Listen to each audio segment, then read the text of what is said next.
करते हैं। ये केवल अपने परिवार के लिए सीमित है और स्वाभाविक रूप से मैंने पहले भी कहा, कांग्रेस हो, समाजवादी पार्टी हो या नेशनल कॉन्फ्रेंस, इनका कोई नेशनल एजेंडा नहीं है।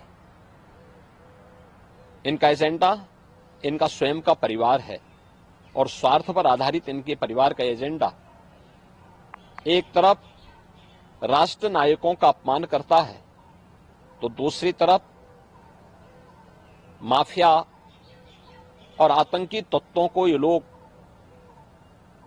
प्रश्रय देते हैं, प्रोत्साहित करते हैं, उनका महिमा मंडन करते हैं। यही प्रदेश है।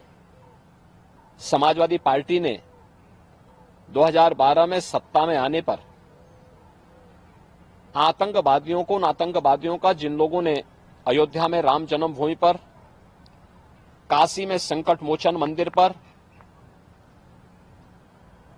अयोध्या, वाराणसी और लखनऊ की कचहरियों पर और सीआरपीएफ कैंप रामपुर पे हमला किया था, उन आतंकियों के मुकदमों को बेशर्मी के साथ वापस लेने का कुत्सित प्रयास किया था। अभी कुछ दिन पहले एक कुख्यात माफिया की मौत होती है। उसके मरने पर उसके घर में संवेदना व्यक्त करने के लिए समाजवादी पार्टी के राष्ट्रीय अध्यक्ष जाते हैं, लेकिन जब राम जन्मभूमि की बात आई थी, कब आंदोलन चल रहा था, इनका व्यवहार राम भक्तों के साथ कैसा था। प्रदेश के विकास में महत्वपूर्ण भूमिका निभाने वाले पूर्व मुख्यमंत्री स्वर्गीय कल्याण सिंह जी की मृत्यु पर समाजवादी पार्टी का आचरण कैसा था। और कल राष्ट्र नायक महाराणा प्रताप की मूर्ति के साथ जिस प्रकार का अपमानजनक और अवमाननापूर्ण व्यवहार समाजवादी पार्टी के नेताओं का था, वह अत्यंत निंदनीय है। मैं इस कृत्य की भर्त्सना करता हूं। और ये केवल समाजवादी पार्टी का नहीं, यही महाराष्ट्र के अंदर राहुल गांधी के साथ भी था। छत्रपति शिवाजी महाराज का एक मूर्ति उनका एक समर्थक उन्हें देना चाहता था, राहुल गांधी ने लेने से इनकार कर दिया।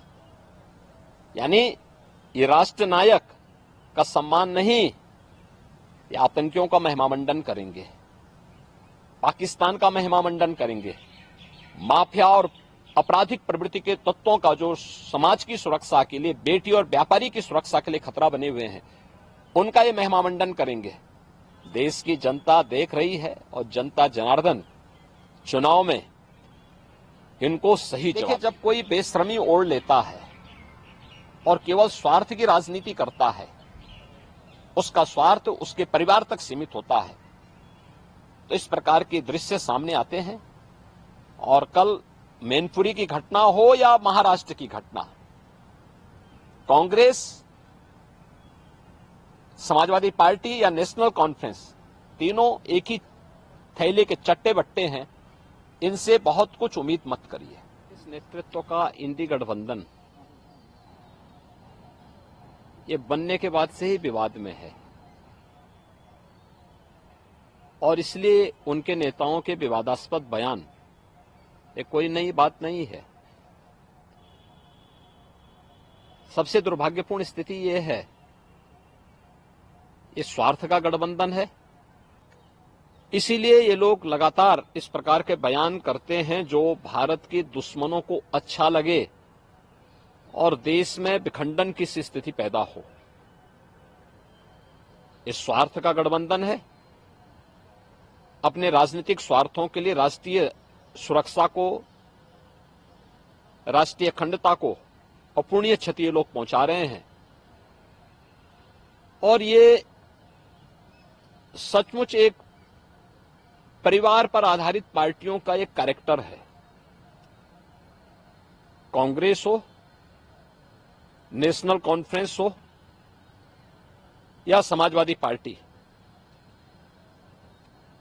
इनके बयान आतंकवाद को प्रश्रय देने वाले, राष्ट्रीय सुरक्षा के साथ खिलवाड़ करने वाले,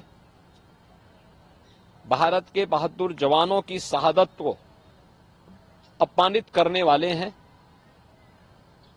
चुनाव के दौरान या उसके आगे पीछे भी इस प्रकार के बयान देशद्रोही तत्वों के दुस्साहस को बढ़ाता है और देश में अनावश्यक एक माहौल खराब करने का कुत्सित प्रयास होता है। इंडी गठबंधन का यह कृत्य अत्यंत निंदनीय है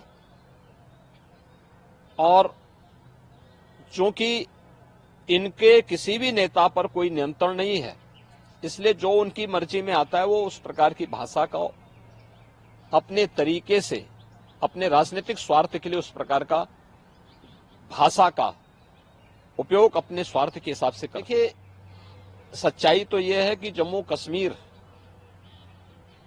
विकास की एक नई धारा के साथ जुड़ करके आज देश के अंदर एक बेहतरीन लोकतांत्रिक माहौल की तरफ जा रहा है। जो परिवारवादी सत्ता वहां पर हावी थी, आज उसके दिन लग चुके हैं। आज वहां पे जनता के प्रतिनिधि सही मायने में चुनकर के जाने की स्थिति में हैं। पंचायत चुनाव में उसके उदाहरण भी देखने को मिले। अब जिनकी पैरों के नीचे की जमीन खिसक चुकी है, वे लोग हताशा निराशा में इस प्रकार के बयान दे रहे हैं जिससे कंगाल पाकिस्तान भी इन बयानों से खुश होता है। इसीलिए पाकिस्तान की ओर से